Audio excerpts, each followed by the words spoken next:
Work of property central government আইন করেছে BJP, আমরা করিনি।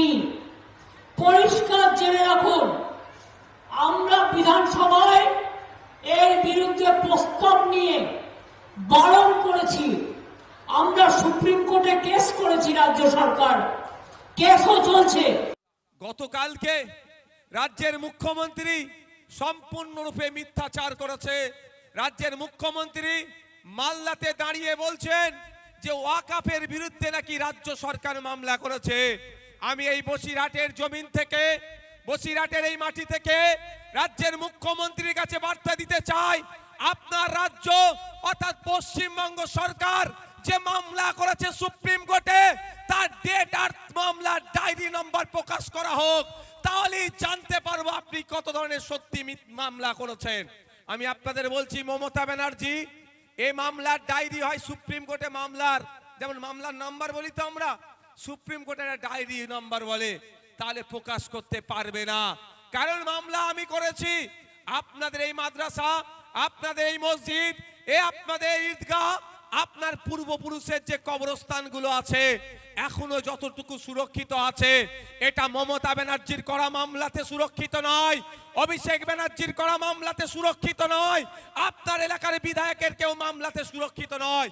আমাদের মতো গুটি কয়েক মানুষের মামলা আছে বলে এখনো যতটুকু আছে অধিকার পাচ্ছেন, টিকে আছে।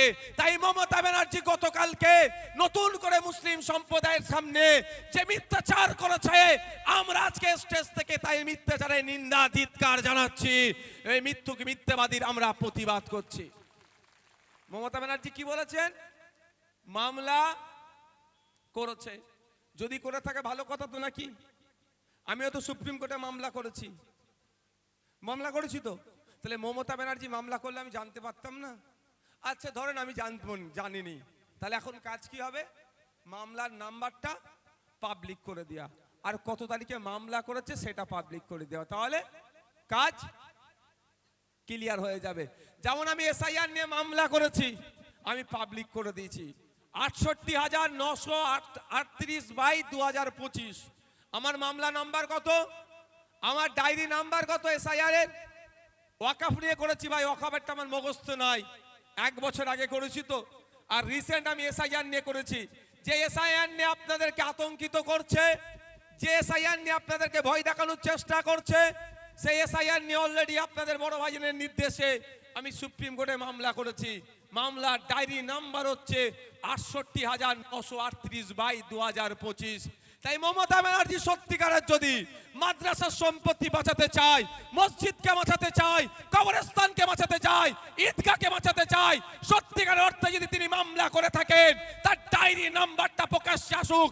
যতদিন না প্রকাশ্যে আনছে, মমতা ব্যানার্জিকে আমরা প্রতারক, মিথ্যাবাদী ছাড়া আর কিছুই বলবো না।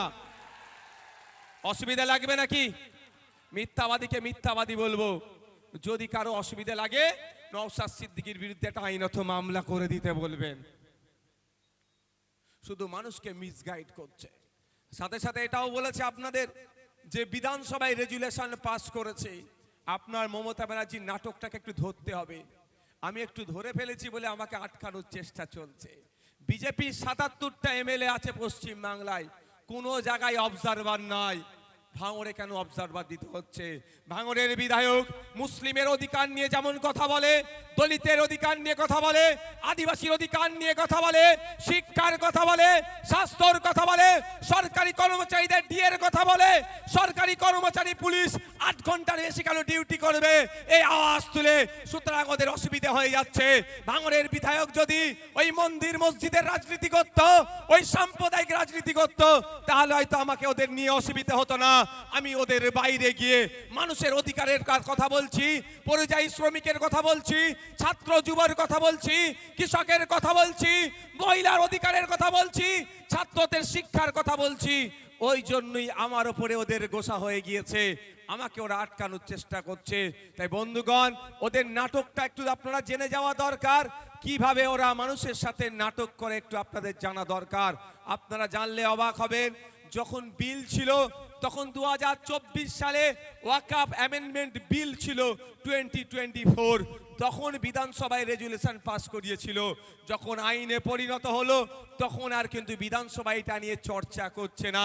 আমার যতটুকু রাজনৈতিক জ্ঞান হয়েছে, আমার যতটুকু সংসদীয় জ্ঞান হয়েছে, যে কোনো বিলের রেজুলেশন নিলে বিলকে আটকানো যায় না, কিন্তু আইনকে চ্যালেঞ্জ করে রেজুলেশন নিলে ওটা নিয়ে সুপ্রিম কোর্টে মামলা করলে ওটা কার্যকারী অনেক সব থেকে বেশি হয়। তাই মমতা ব্যানার্জি মুসলমানদেরকে বোকা বানানোর জন্য, বিজেপির ভালো গুড লিস্টে থাকার জন্য যখন বিল হলো তখন রেজুলেশন পাস করালো, আইন হয়ে যাওয়ার পরে আর বিধানসভায় ওয়াকাফের রেজুলেশন পাস করাচ্ছে না।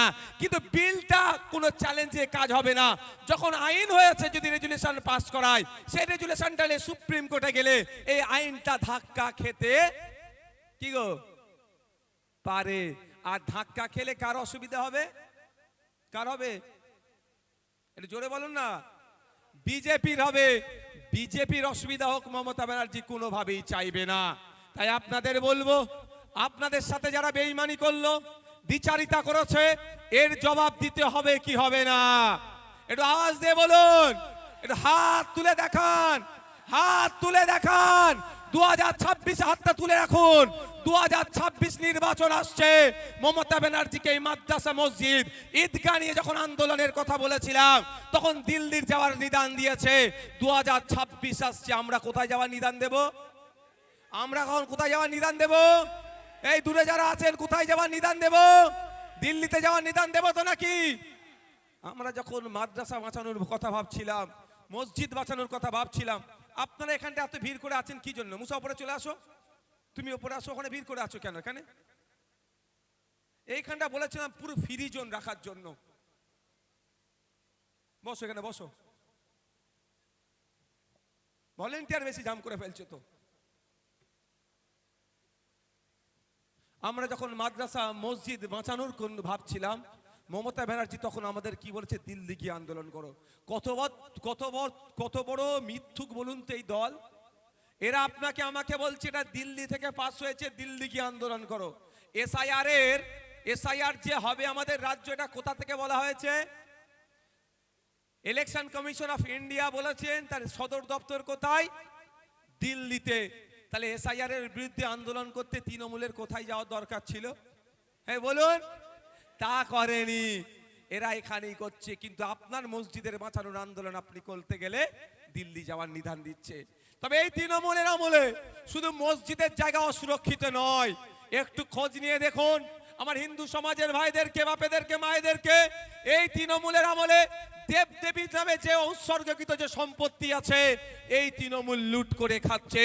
ঠিক যে ধরনের ফিরহাদ হাকিম সাহেব ওয়াকাফ সম্পত্তি চোর, মন্ত্রীর নাম কি গো? জোরে বলুন। ওয়াকাফ সম্পত্তি লুটে খাচ্ছে যেভাবে ফিরহাদ হাকিম সাহেবের অভিযোগ আছে, খোঁজ নিয়ে দেখবেন দেবদেবীর নামে যে সম্পত্তি উৎসর্গ করেছিল সেটাও এই তৃণমূলের আমলে লুট করে খাচ্ছে এই তৃণমূলের নেতারা। খোঁজ নিয়ে দেখুন আপনারা, যে জাহের থানের সম্পত্তি, গরম থানের সম্পত্তি, গুরুদুয়ারার সম্পত্তি, গির্জার সম্পত্তি এই তৃণমূলের আমলে লুট হয়ে যাচ্ছে। তাই বন্ধু জাগ্রত হতে হবে। শুধু মসজিদের জায়গা বাঁচানোর লড়াই নয়, মন্দিরের জায়গাও আমাদের বাঁচাতে লড়াই করতে আসতে হবে। ঈদগার জায়গা বাঁচাতে লড়াই করতে আসতে হবে। দেবদেবীর নামে যে সম্পত্তি উৎসর্গ করেছে সেইগুলো উদ্ধারের লড়াই আমাদেরকে করতে হবে। জাহের থানের সম্পত্তি, গরম থানের সম্পত্তি, গির্জার সম্পত্তি, গুরুদুয়ারার সম্পত্তি যেগুলো লুট হয়ে গিয়েছে, আগামী দিনে আমরা ক্ষমতায় আসলে সম্পত্তি উদ্ধার করে গির্জার সম্পত্তি গির্জাকে বুঝিয়ে দেব। আপনার গরম থান, জাহের থানের সম্পত্তি তাদেরকে বুঝিয়ে দেব। দেবদেবীর নামে যে সম্পত্তি আছে সেইগুলো উদ্ধার করে তাদের সেবায়েতের হাতে তুলে দেব। ওয়াকাফ যে সম্পত্তি আছে সেগুলোকে উদ্ধার করে মোতোয়াল্লি ওয়াকাফ বোর্ডের হাতে তুলে দেব। না শুধু মসজিদের জায়গার জন্য লড়াই করবেন কি গো? হ্যাঁ, প্রত্যেকটা ধর্মস্থানের সম্পত্তি উদ্ধারের লড়াই আমরা একসাথে করব তো নাকি? আমাদের মধ্যে এটা ভাগ করার চেষ্টা করছে, আমরা ওরা করার চেষ্টা করছে।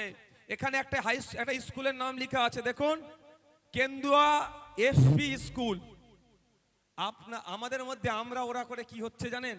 একটু কালকে খোঁজ নিয়ে নেবে। আগামীকাল শুক্রবার একটু স্কুল খোলা থাকবে। কবে স্কুল বন্ধ খোলা থাকে সেটাই এখন দুষ্কর। সবসময় স্কুল বন্ধ, এটা ভালো করছে না। আপনার আমার ছেলের ভবিষ্যৎটাকে ধ্বংস করছে, এটা মাথায় রাখবেন। কিন্তু প্রাইভেট স্কুলে নেতাদের ছেলেরা পড়ে, আপনার ছেলেরা প্রাইভেট স্কুলে পড়ানোর মতো সমর্থ নয়। আপনার বাচ্চাটা স্কুলে যায়, সেই স্কুলটা বন্ধ রাখছে। যাক, হিন্দু মুসলমানের মধ্যে আপনাকে আমাকে লড়িয়ে দিতে চাইছে, আপনার আমার ইস্যু হিন্দু মুসলমান করতে চাইছে, কিন্তু আপনার আমার আওয়াজ তোলা দরকার ছিল এই স্কুলে কেন টিচার নাই। আগামীকাল গিয়ে দেখবেন স্কুলে যত রেজিস্টার আছে খুলে দেখবেন, যত ছাত্র আছে তার অনুপাতে আপনি শিক্ষক পাবেন না। কিন্তু এখানে কেন্দুয়ার মানুষ, কে হিন্দু চৈতা অঞ্চলের মানুষ, বসিরহাট উত্তরের মানুষ, কে হিন্দু কে মুসলমান দেখার দরকার নাই, প্রশ্ন করা দরকার 2012 সাল থেকে 2024 সাল পশ্চিম বাংলায় কেন 25,000 প্রাইমারি স্কুল বন্ধ হলো? এই জবাবটা মমতা ব্যানার্জিকে দিতে হবে, এই জবাবটা অভিষেক ব্যানার্জির পিসিকে দিতে হবে। কারণ এই যে 25,000 স্কুল বন্ধ হয়েছে, আপনাদের জেনে রাখা দরকার ওই স্কুলগুলোতে কোনো নেতার ছেলেরা পড়ে না, কোনো বড় নেতার ছেলেরা পড়ে না। ওই স্কুলগুলোতে আপনার আমার বাড়ির ছেলেরা পড়ে, যারা দিন আনে দিন খায়, যারা ডে লেবারের কাজ করে, যারা ভ্যান চালায়, যারা রিক্সা চালায়, যারা চাষবাস করে, যারা আপনার ঠেলা নিয়ে ব্যবসা বাণিজ্য করে, ছোট ছোট দোকান লাগায়, তাদের ছেলেরা ওখানে পড়াশোনা করে। যার পরিবার দিন গেলে 300 টাকা ইনকাম করতে কষ্ট হয়, তাদের পরিবারের ছেলে মেয়েগুলো ওই স্কুলগুলোতে পড়তো। আর রাজ্য সরকার সুকৌশলে শিক্ষিত হতে আমাদের পিছিয়ে বর্গের ছেলেদেরকে না দেয়, সেই প্ল্যান পরিকল্পনা করে 25,000 স্কুল বন্ধ করে দিয়েছে। ওর ইফেক্ট কার উপরে পড়বে ভাই? তখন কি দেখে বলবে নাকি কে হিন্দু কে মুসলমান? দেখে বলবে? আচ্ছা বলুন, যারা ভ্যান চালায় কি হিন্দু কে মুসলমান আমরা কোনোদিন ভাগ করেছি? কৃষকের মধ্যে হিন্দু মুসলমান ভাগ করেছি? দিন আনে দিন খাই যিনি, তাদের মধ্যে আমরা হিন্দু মুসলমান ভাগ করেছি? যে 25,000 স্কুল বন্ধ হয়েছে, খোঁজ নিয়ে দেখুন। যেখানে নমশূদ্ররা বেশি থাকে, যেখানে আদিবাসীরা বেশি থাকে, যেখানে মতুয়ারা বেশি থাকে, যেখানে মুসলমানরা বেশি থাকে, যেখানে পিছড়ে বর্গের মানুষ বেশি থাকে, সেই স্কুলগুলোকে ইচ্ছা করে বন্ধ করে দিয়েছে। কারণটাই, যদি আপনার ছেলে মেয়েরা পড়াশোনা করে উচ্চ শিক্ষায় শিক্ষিত হয়, তাহলে শুভেন্দু অধিকারীর সুরে সুল মিলিয়ে হিন্দু হিন্দু ভাই ভাই বলার লোক থাকবে না। আর মমতা ব্যানার্জির দলের হয়ে লাটায় ভোট লুট করার, বুথ দখল করার, মারামারি করার, গোলাগুলি করার, বোমাবাজির লোকও আর থাকবে না। তাহলে ওদের ক্ষতি হয়ে যাবে। নেতার ছেলের হয়ে মারপিট কে করবে? খারাপ ভাবে নেবেন না, একটা কথা বলি, এখন খোঁজ নিয়ে দেখুন যে নেতা ছিল তার ছেলের হয়ে, তার হয়ে আপনারা মারপিট করেছেন। আপনার ছেলেদের ভবিষ্যৎগুলো নষ্ট করছে কেন? দেখবেন নেতার ছেলে কোথা পড়ছে? বিদেশে। আমাদের বর্তমান যিনি বিদেশ মন্ত্রী আছে এস জয়শঙ্করজি, তার ছেলে কোথা পড়াশোনা করে খোঁজ নিয়ে দেখুন, এখানে নাই, বিদেশে। আর ওই জয়শঙ্করজিকে যারা ক্ষমতায় নিয়ে এসেছে, যাদের ছেলেরা প্রাইমারি স্কুলে গেলে স্কুল আর শিক্ষা দেওয়ার জায়গা নেই, মিড ডে মিল খাওয়ার ঘরে চলে আসো। 1 লক্ষ স্কুল সারা দেশে বন্ধ হয়ে গিয়েছে বিজেপির আমলে। আমার বলার বক্তব্য এটাই, আপনার বাপ দাদুরা ও এখন বর্তমানে যারা নেতা আছে তাদের বাপ দাদুর হয়ে লাঠিয়াল বাহিনী ছিল, মারামারি করেছিল, বুথ দখল করেছিল। কেউ শ্মশানে গেছে, কে কবরস্থানে গেছে, ধ্বংস হয়ে গেছে, কেউ কি বলে মারা গেছে, আর কেউ জেল খেটে ধ্বংস হয়েছে। এখন আপনাদেরকে বর্তমান নেতাদের লাঠিয়াল বাহিনী হিসাবে রাখতে চাইছে। আর ভবিষ্যৎ প্রজন্মের কথা ভেবে নেতারা তাদের ছেলেগুলোকে বিদেশের নামি দামি ইউনিভার্সিটিতে পড়িয়ে নিয়ে আসবে, আর আপনার ছেলেগুলোর এলাকায় স্কুলগুলোকে বন্ধ করে মূর্খ করে রাখবে। কারণ ওর ছেলেগুলো বিদেশ থেকে পড়াশোনা করে এসে নেতা হবে, আর আপনার ছেলেগুলোকে দিয়ে বুথ দখল, মারামারি, হিংসার কাজে লাগানোর চেষ্টা মমতা ব্যানার্জি এখন থেকে করছে। এই ভাবার সময় আসেনি এখন আমাদের? আমরা আমাদের ভাই ভাইপোর কথা এখনো ভাববো না? আমরা আমাদের ছেলেদের কথা এত এখনো ভাববো না? যদি মমতা ব্যানার্জি তৃণমূল তার ছেলেদের কথা ভাবে, তার ভাইপোদের কথা ভাবে, সেই কথা মাথায় রেখে স্কুলগুলোকে এখন বন্ধ করে দিচ্ছে। কারণ আপনাদের আমাদের আওকাত আছে কি যে প্রাইভেট স্কুলে পড়াবো? একটা ভালো প্রাইভেট স্কুলে পড়াতে গেলে মাস গেলে কম করে 2,000 টাকা খরচ আছে। আপনার বাড়িতে 2টো সন্তানই আমি ধরছি, তাহলে মাস গেলে 4,000 টাকা আপনাকে খরচ করতে হবে। আপনি যদি কৃষক, আমি আপনাকে তথ্য দিয়ে বলে যাচ্ছি, মাস গেলে আপনি 8,000 টাকা ইনকাম করতে পারেন না। যারা কৃষক আছেন আমি তথ্য দিয়ে বলছি, মাস গেলে আপনি 8,000 টাকা ইনকাম করতে পারেন না। আপনি মাস গেলে যদি 8,000 টাকা না ইনকাম করেন, তাহলে 4,000 টাকা দিয়ে 2টো বাচ্চাকে কি করে পড়াবেন? তারপরে খাওয়া দাওয়া আছে, অসুস্থ আছে, ওষুধ আছে, আরো সঞ্চয় করার তাহলে কিছুই থাকছে না। আপনার ছেলেটা আর উচ্চ শিক্ষায় শিক্ষিত হতে পারবে না, কারণ বুনিয়াদী শিক্ষাটা যেখান থেকে পাই সেটাই ধ্বংস করে দিচ্ছে পরিকল্পনা করে এই মমতা ব্যানার্জি। তাই মায়েদের বলবো, অনেক সংখ্যক মায়েরা এসে উপস্থিত হয়েছেন, লক্ষ্মীর ভান্ডার 1000 টাকা দিচ্ছে, 1200 টাকা দিচ্ছে, প্রশ্ন নয়। আগে মায়েদেরকে আওয়াজ তুলতে হবে।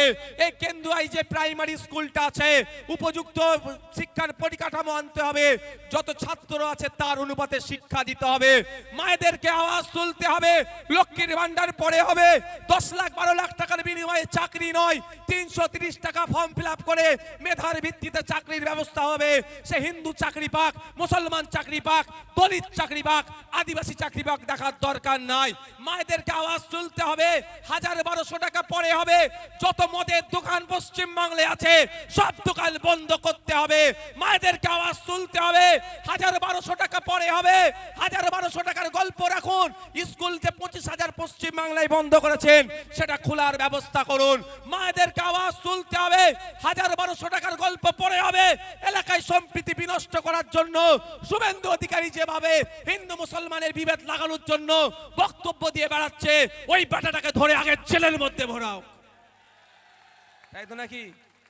মা আপনাকে 1000-1200 দিচ্ছে, আপনার ছেলেটা যখন স্কুলে যাচ্ছে মিড ডে মিল খেয়ে বাড়ি চলে আসছে। আমি যদি মিথ্যে কথা বলি, আজকে বাড়িতে যাবেন, যে বাচ্চাগুলো বাড়িতে আছে ক্লাস 4 এর বাচ্চাকে ডাকবেন, অঙ্কের বইটা খুলে দেবেন, অনুশীলন 1 নম্বর অনুশীলনের অঙ্কটা করতে দেবেন। আমি এখানে বলে যাচ্ছি, আমি যদি ভুল বলি দ্বিতীয়বার আমি বসিরহাটের জমিনে এসে মানুষের কাছ থেকে ভোট চাইবো না, মানুষের স্টেজের সামনে দাঁড়িয়ে কথা বলবো না। 100টা বাচ্চাকে ট্রাই করে দেখুন, 90টা বাচ্চা এই অনুশীলন 1-এর অঙ্কটাও করতে পারবে না। সেই বাচ্চাগুলো কারা? মা আপনার বাচ্চা, আমার ভাই, আমার ভাইপো। মা আপনার হাতে 1000 টাকা দিচ্ছে, আপনার ছেলের ভবিষ্যৎ ধ্বংস করে দিচ্ছে। তা বলে বলছি না যে আপনি 1000 টাকা নেবেন না। আমি মনে করি 1000 টাকায় একটা সংসার চলবে না, মায়েদেরকে 5000 টাকার ব্যবস্থা করতে হবে। কিন্তু সাথে সাথে শিক্ষার পরিকাঠামো ফিরিয়ে নিয়ে আসতে হবে। মায়েরাও সমাজের জন্য দিতে প্রস্তুত, রাজ্যের জন্য তারাও কন্ট্রিবিউশন করবে, তারও জায়গা রাখতে হবে। তাই আপনাদের বলবো, আপনার বাড়ির মহিলা সদস্যরা 1000 টাকা পাচ্ছে, বিতর্কে আমি যাব না, আমি ছাড়ার পক্ষও নয়, কিন্তু এতটুকুই বলবো, সাথে সাথে আওয়াজ তুলতে হবে। আপনি কষ্ট করে চাষবাসের কাজ করেন, ভ্যান চালান, ডে লেবার, দিন আনে দিন খান, রং মিস্ত্রি, বিভিন্ন কর্মকাণ্ডের সাথে যুক্ত, মাথার ঘাম পায়ে ফেলে আপনার ছেলেটাকে উচ্চ শিক্ষায় শিক্ষিত করলেন। আপনার ছেলের মেধা আছে, রিটেন পরীক্ষায় পাশ করলো, ভাইভাতেও যে কোশ্চেন করেছে সঠিক উত্তর দেওয়ার পরে আপনার ছেলের আপনার চাকরিতে নাম আসলো না। বড় লোকের দামাল ছেলে, যে পড়াশোনায় অজ্ঞ, যুক্ত অক্ষর বানান করতে পারে না, সে 15 লাখ টাকা দিচ্ছে, তার ছেলের চাকরি হয়ে যাচ্ছে। আর মা বাপ আপনার বাড়ির মহিলাটাকে 1000 টাকা দিয়ে ভুলিয়ে রেখে দিয়েছে। তাই আওয়াজ তুলতে হবে, লক্ষ্মীর ভান্ডার পরে হবে, এই দুর্নীতি মুক্ত চাকরির ব্যবস্থা করতে হবে। ইন্টারভিউর মর্ম যখন হবে তখন লাইভ টেলিকাস্ট হোক, কার ছেলে কোটার প্রশ্নর কি টাকা দিয়ে ভুলিয়ে দিল, আর আপনার ছেলের চাকরিটা ওরা আবার 15 লক্ষ টাকায় বিক্রি করে দিল। কোনটা চাই আপনার? আপনার ছেলের চাকরি দরকার, না 15 লক্ষ টাকার আপনার ছেলে চাকরিটা বিক্রি করে দেবে? বলুন। এখানে যারা আছেন ছেলের চাকরির জন্য 15 লক্ষ টাকা দিবার মতো সামর্থ্য আছে? ও মায়েরা আছে নাকি গো? তাহলে আপনার ছেলে তাহলে মেধার ভিত্তিতে চাকরি হবে, মেধার ভিত্তিতে 100% রোস্টার মেনটেন করে চাকরি হবে। দুর্ভাগ্য আমরা এখানে, আপনারা অবাক হবেন, ফেক এসটিএসসি সার্টিফিকেটে রমরমা, যে আসল দলিত আসল আদিবাসী তারা চাকরি পাচ্ছে না, তাদের কোটাতে যারা দলিত আদিবাসী নয় তারা চাকরি করে নিচ্ছে। তাই ইন্ডিয়ান সেকুলার ফ্রন্ট বলছে মমতা ব্যানার্জিকে যে আপনার সরকার চলছে না, এটা সার্কাস চলছে। সারা পশ্চিম বাংলাতে 1 কোটি আদিবাসী নয়, এইদিকে 1.5 কোটি আদিবাসী এসটি সার্টিফিকেট ইস্যু হয়ে গেছে, অর্থাৎ 50 লক্ষের অধিক নন আদিবাসীরা আদিবাসীদের কোটায় চাকরি নেওয়ার চেষ্টা করছে। এই করে আদিবাসীদের উন্নয়ন হয় না, কিন্তু আদিবাসী মায়েদেরকে মাস গেলে 1200 টাকা তাদের হাতে ধরিয়ে দিচ্ছে। তাদের ছেলের কোটায় যে চাকরি, এই রাজ্য সরকার, এই মমতা ব্যানার্জি, এই চোর, জমি চোর, ওয়াকফ সম্পত্তি চোর ফিরহাদ হাকিমরা লুট করে নিয়ে নিচ্ছে। আমাদের লড়াইটা কোন জায়গায় বুঝতে পেরেছেন? আমাদের লড়াইটা হচ্ছে যার আদিবাসীর যে চাকরি পাওয়ার দরকার সে আদিবাসীকে চাকরিটা বুঝিয়ে দিতে হবে। যে প্রকৃত দলিত তাকে তার চাকরিটা বুঝিয়ে দিতে হবে। আর একটা এই সময়ের মধ্যে মমতা ব্যানার্জি প্রতিনিয়ত আপনাদেরকে একটা করে উপহার দিয়ে যাচ্ছে। আপনারা মানে যারা এখানে সংখ্যাগরিষ্ঠ মুসলমান, এই মধ্যে যারা বেশি সংখ্যা আছে তারা তো মুসলমান, নন মুসলিম ভাইরা এখানে আছে, মুসলমানদেরকে উপহার দিয়েছে কি? OBC certificate. ওবিসি সার্টিফিকেট রেখে দেওয়া, বাড়িতে আর ছিঁড়ে ফেলে দেওয়া দুটোই সমান। আপনার বাড়িতে যারা উচ্চশিক্ষায় প্রস্তুতি নিচ্ছে, চাকরির এক্সামের সাথে যারা প্রস্তুতি নিচ্ছে, তাদেরকে জিজ্ঞাসা করবেন মমতা ব্যানার্জি নতুন লিস্ট যেটা তৈরি করেছে মুসলমানদের আশীর্বাদ নয়, এটা অভিশাপের মতো। তাই মমতা ব্যানার্জিকে আমরা জানাতে চাই, এই কেন্দুয়ার মাঠ থেকে বলতে চাই, আপনি কোন সার্ভের ভিত্তিতে লিস্ট তৈরি করেছেন সেটা পাবলিক করতে হবে। আমরা কে হিন্দু চাকরি পাক, কে মুসলমান চাকরি পাক, সেই বিতর্কে আমরা নাই। আমাদের বক্তব্য হচ্ছে ব্যাকওয়ার্ড ক্লাসেস অ্যাক্ট অনুযায়ী প্রপার ওয়েতে সার্ভে করে, সায়েন্টিফিক ওয়েতে সার্ভে করে, যাকে যে জনগোষ্ঠীগুলোকে ব্যাকওয়ার্ড হিসাবে ইনক্লুড করার দরকার তাদেরকে ইনক্লুড করা হোক, কিন্তু তার আগে সার্ভে করতে হবে। মুর্শিদাবাদের ওবিসি জনগোষ্ঠী, মালদার শেরশাবাদিয়া জনগোষ্ঠী, দিনাজপুরের শেরশাবাদিয়া জনগোষ্ঠী ওবিসি এ থেকে ওবিসি বিতে পাঠানো হয়েছে। আমার প্রশ্ন এখানে, মুর্শিদাবাদে গিয়ে সার্ভে হয়েছে না মমতা ব্যানার্জির কালীঘাটে সার্ভে হয়েছে? এটাও প্রকাশ্য আনতে হবে। আমি মমতা ব্যানার্জিকে বলতে চাই, আপনি মুসলমানদেরকে নিয়ে, আপনি দলিতদেরকে নিয়ে যে দ্বিচারিতা করছেন, আপনি আদিবাসীদের সাথে আবেগকে নিয়ে দ্বিচারিতা করছেন, এই দ্বিচারিতার জবাব কিন্তু আগামী দিনে এই বসিরহাট থেকে, এই বারাসাত থেকে, এই ঝাড়গ্রাম থেকে, এই ঠাকুরনগর থেকে, রাজ্যের বিভিন্ন প্রান্ত থেকে যারা আমরা পিছড়ে বর্গের মানুষ ঐক্যবদ্ধ হয়ে আপনার কাছ থেকে কিন্তু জবাব চাইতে চাবো। আপনি তখন পালিয়ে বাঁচতে পারবেন না গণতান্ত্রিক প্রক্রিয়ায়। আপনাকে আমরা পালিয়ে বাঁচতে পারবেন না, শব্দটা আমি প্রত্যাহার করলাম। পালিয়ে চলে গেলে কিন্তু হবে না, আপনার কাছ থেকে আমরা উত্তর নিয়ে আমরা ছাড়বো। আপনারা অবাক হবেন, আপনাদের বাড়ির যে ছেলে মেয়েরা উচ্চশিক্ষায় শিক্ষিত হয়েছে, কষ্ট করেছেন, আপনারা মেহনতে টাকা দিয়ে পড়িয়েছেন, এবার চাকরির জন্য একটু প্রিপারেশন নিচ্ছে, একটু খোঁজ নিয়ে দেখবেন। আমি যদি ভুল বলি একটু খোঁজ নিয়ে দেখবেন। যা 2-4টে শিক্ষক দেখতে পাচ্ছিলেন, মমতা ব্যানার্জি আপনাদেরকে যা অভিশাপ দিয়েছে সেটাও আর পাবেন না, এমন ওবিসিটা করেছে। আর কিন্তু বাইরে মুসলিম তোষণের গল্প শোনাচ্ছে। মুসলিম তোষণের জন্য আমি মমতা ব্যানার্জি মুসলমানদেরকে শোষণ করছে, আদিবাসীকে ভালোবাসার নাম করে আদিবাসীর অধিকারকে কেড়ে নিচ্ছে। আপনারা অবাক হবেন। হ্যাঁ, আবার আমাদের নদিয়া জেলার একটি ঈদগাহকে দখল করে নিতে চাইছে তৃণমূলীরা, সেখানে সরকারি প্রকল্প করবে। কেন্দ্রের বিজেপি সরকার আইনের মাধ্যমে দখল করতে চাইছে মসজিদ। এখন মসজিদ, আগামী দিনে মন্দিরকে ওরা ছাড়বে না, মন্দিরের জায়গাকে এরা ছাড়বে না। এরা জমি হাঙর, ভালো জমি এরা পেলেই নেবার চেষ্টা করছে। এখন ভালো জমির মধ্যে ওয়াকাফগুলো আছে, ওয়াকাফ নেবে, কালকে অন্যগুলো নেবে। তাই আজকে থেকে আমাদের লড়াই শুরু করতে হবে। তো যেটা বলছিলাম, ঈদগার জমি দখল করছে কে? তৃণমূলের সরকার, রাজ্য সরকার। এটা বলে যাচ্ছে আপনাদের। আজকেও মুর্শিদাবাদে নাকি অনেক বড় বড় কথা বলেছে। মমতা ব্যানার্জি যদি সাহস থাকে, আমি আর মমতা ব্যানার্জিকে বসার ব্যবস্থা আপনারা করুন, চ্যালেঞ্জ করুন। একদিকে মমতা ব্যানার্জি থাকবে, উল্টো দিকে আমি থাকবো, মধ্যখানে ক্যামেরা থাকবে, আর কেউ থাকবে না।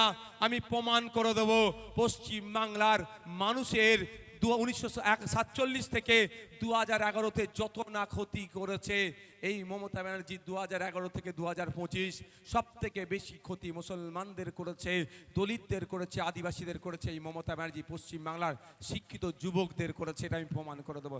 আর আমি যদি না প্রমাণ করাতে পারি, আমাকে যদি তৃণমূলের ঝান্ডাটা ধরাতে বলে মমতা ব্যানার্জি, আমি হাসতে হাসতে ধরে নেব। আমি যদি ভুল হয় আর মমতা ব্যানার্জি যদি ভুল হয়ে যায়, আমাদের ঝান্ডা আমি ধরাবো না, বলবো আমি আপনার বাংলার মানুষকে এবার নিস্তার দিন, আপনি একটু অব্যাহতি নিন। হবে? চ্যালেঞ্জ গ্রহণ করুক, আমি পদে পদে বুঝিয়ে দেব প্রত্যেকটা কোথায় মিথ্যে কথা বলছে। আমি প্রত্যেকটা অ্যাঙ্গেলে আমি ধরে দেখিয়ে দেব যে আপনি পশ্চিম বাংলার মানুষের সাথে দ্বিচারিতা করেছেন, আপনি আদিবাসীদের ভালোবাসার কথা বলছেন। সংবিধান প্রদত্ত অধিকার 6 শিডিউল, যে 6 শিডিউল যদি বাস্তবায়ন হয়, কোন আদিবাসীকে আর কোন স্কলারশিপের প্রয়োজন হবে না।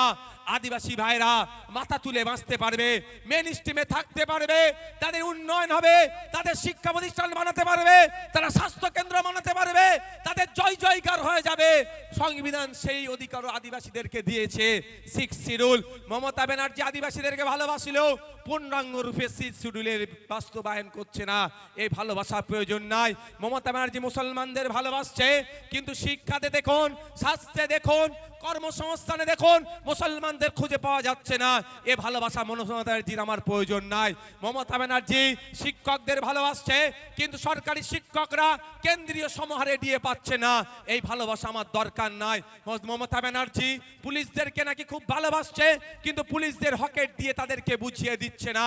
একটা পুলিশ 8 ঘন্টার বেশি কেন ডিউটি করবে? সরকারি কর্মচারী 8 ঘন্টার বেশি ডিউটি করে না। একটা পুলিশকে 14 ঘন্টা 15 ঘন্টা কেন ডিউটি করতে হচ্ছে? এই আমার ভালোবাসার প্রয়োজন নাই। তাই বন্ধুগণ, এই মমতা ব্যানার্জি পশ্চিম বাংলার মানুষের সাথে দ্বিচারিতা করছে। আর এই দ্বিচারিতা যাতে না ধরতে পারেন, এই দ্বিচারিতা থাকার পরেও যাতে না আপনি অন্য জায়গায় অপশন থাকে, সেই জন্য মমতা ব্যানার্জি বিজেপিকে ডেকে নিয়ে এসে আপনার সামনে দাঁড় করিয়ে দিচ্ছে।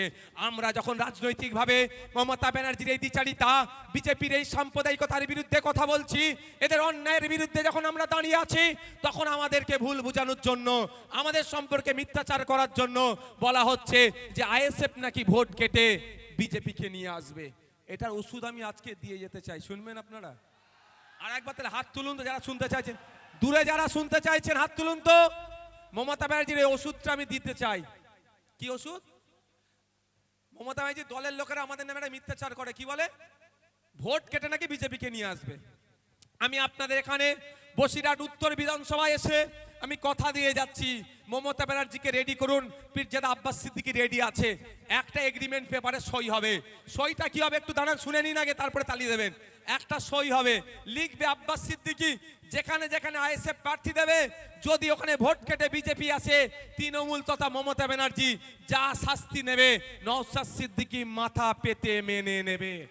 আর ওখানে মমতা ব্যানার্জিকে লিখতে হবে, তৃণমূল যেখানে যেখানে প্রার্থী দেবে, যদি ভোট কেটে বিজেপি আসে, তাহলে আইএসএফ যা শাস্তি দেবে তৃণমূলকে মাথা পেতে মেনে নিতে হবে। হোক দুধকে দুধ, পানিকে পানি। তাহলে আজ প্রকৃত অর্থে বিজেপিকে কে রুখতে চাইবে প্রমাণ হয়ে যাবে। তৃণমূলের যদি সেই দমটা থাকে, সত্যিকারের অর্থে যদি তৃণমূল বিজেপিকে হারাতে চায়, চলুন আসুন এগ্রিমেন্টে সই করুন। তাহলে আমরা জীবন দিয়ে বিজেপিকে যেমন আটকানোর চেষ্টা করছি, আরো আটকানোর চেষ্টা করব। বিজেপিকে কোনো মতেই বাংলায় আসতে আমরা দেব না। আপনাদের কি মনে হয় তৃণমূল সই করবে? আমি আপনাদের বলছি সই করবে না। কেন? যদি বিজেপিকে আটকাতে চাই, ভাইপোকে তাহলে গ্যারেজ করে দেবে তো। যদি বিজেপিকে আটকাতে যায়, এই তোলাবাজ নেতাগুলোকে গ্যারেজ করে দেবে। চাকরি চুরি করলো, কয়লা চুরি করলো, বালি চুরি করলো, গরু চুরি করলো, আবাস যোজনাতে কাটমানি খেলো, 100 দিনের কাজের টাকা চুরি করলো। এমন কোন জায়গা নেই যে এরা দুর্নীতি করেনি। করতে করতে মৃত মানুষের চোখটাকেও এরা চুরি করে নিল। তাহলে এই চোরেরা বাঁচার জন্য বিজেপিকে পশ্চিম বাংলায় আস্তে আস্তে জায়গা করে দিচ্ছে। এই চোরেদের যদি সাহস থাকে, চোর বলেই বলছি এদেরকে চোর বলেই বলছি, যদি এদের সাহস থাকে এগ্রিমেন্টে আসুক। আইএসএফ একদিকে সই করবে, উল্টো দিকে তৃণমূলকে সই করবে, তাহলে দেখা যাক দুধকে দুধ, পানিকে পানি হয়ে যাবে। আমরা যদি বিজেপির কাছ থেকে টাকা নিয়ে বিজেপিকে সুবিধা করতে চাই, তাহলে আর সই করবো ভাই? আর কেউ যদি বিজেপির হাত থেকে বাঁচার জন্য, ভাই ভাইপোর হাকে জেল থেকে বাঁচানোর জন্য নয় সই করে, তাহলে তাহলে আজকের পর থেকে যদি তৃণমূলের বন্ধুরা বলে যে বিজেপি সুবিধা করে দেবে আইএসএফ, তাহলে কি বলবেন আপনারা? অত কথা বলে লাভ নেই, চলো মমতা ব্যানার্জিকে তুমি রেডি করো, এদিকে আমাদের বড় ভাইজান রেডি আছে, সই করুক। তখন বলবে পেনে কালি নাই। কি বলবে তখন? পেনে কালি নাই। তাই আপনাদের বলবো, ভাঙর যে আশা দেখিয়েছে, আজকে রাজ্যের মানুষ এটাকে গ্রহণ করেছে। আপনাদেরকে কে আসছে কে যাচ্ছে দেখার দরকার নাই। এখানে এসে আমি বলে যাই, বসিরহাট উত্তর বিধানসভায় 2026 সালে আমরা লড়াই করব।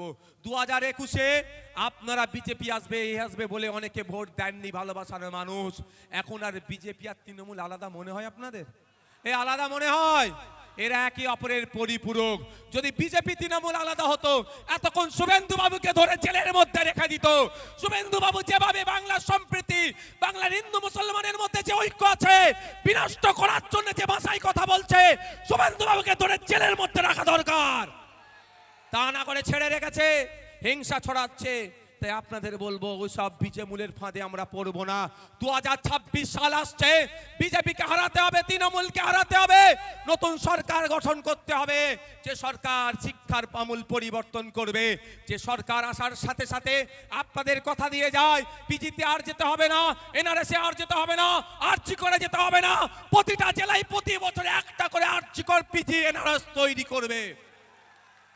এই সরকার আপনারা চান না? এখান থেকে রুগীকে ছুটিয়ে কলকাতা নিয়ে যেতে হবে। কোনটা চান আপনারা মায়েরা? কলকাতার মতো পিজি হসপিটাল আপনাদের জেলায় চাই না কলকাতায় ছুটে যেতে চান? কোনটা চান? যদি আপনাদের জেলায় চান, যদি ঝাড়গ্রাম জেলায় চাই পিজি, এবার মুর্শিদাবাদে পিজি তৈরি হবে, নদিয়াতে পিজি তৈরি হবে, বীরভূমে তৈরি হবে, উত্তর দিনাজপুরে তৈরি হবে, দক্ষিণ দিনাজপুরে তৈরি হবে, দার্জিলিং এ তৈরি হবে, কালিম্পং এ তৈরি হবে। প্রতিটা জেলায় প্রতি বছরে একটা করে পিজি হসপিটাল তৈরি করব আমরা, যদি আপনারা আমাদের সুযোগ দেন। চিকিৎসা পরিষেবা নেওয়ার জন্য কলকাতায় ছুটে যেতে হবে না। আর একটা কথা দিয়ে যাচ্ছি, 2026 সাল আসছে, বেকারত্বের দিকে মানুষ এগিয়ে যাচ্ছে। আজকে দিনের স্বপ্ন দেখিয়েছিল মোদিজি, কিন্তু বিগত 45 বছরে সারা ভারতবর্ষে যত না বেকারত্বের সংখ্যা ছিল, এই এখন সেই বেকারত্বের সংখ্যা বেড়ে যাচ্ছে। বেকারত্বের জ্বালায় আমাদের যুবক যুবতীরা জ্বলছে, অনেকে সুসাইড করছে, অনেকে মানসিক রোগে আক্রান্ত হয়ে যাচ্ছে। আমি আপনাদের কথা দিয়ে যাই, আপনারা যদি 2026 সালে আমাদেরকে সরকারে আসতে সহযোগিতা করেন, ওয়ান ফ্যামিলি ওয়ান জবের ব্যবস্থা করব, প্রতিটা বাড়ি থেকে একজন সদস্যকে চাকরির ব্যবস্থা আমরা করে দেব। কোনো অসুবিধা হবে? সরকার কেন, কিসের জন্য সরকার? আপনার দুর্দশাকে ঘোচাবে, আপনাকে একটু ভালো থাকতে দেবে, এই জন্য সরকার।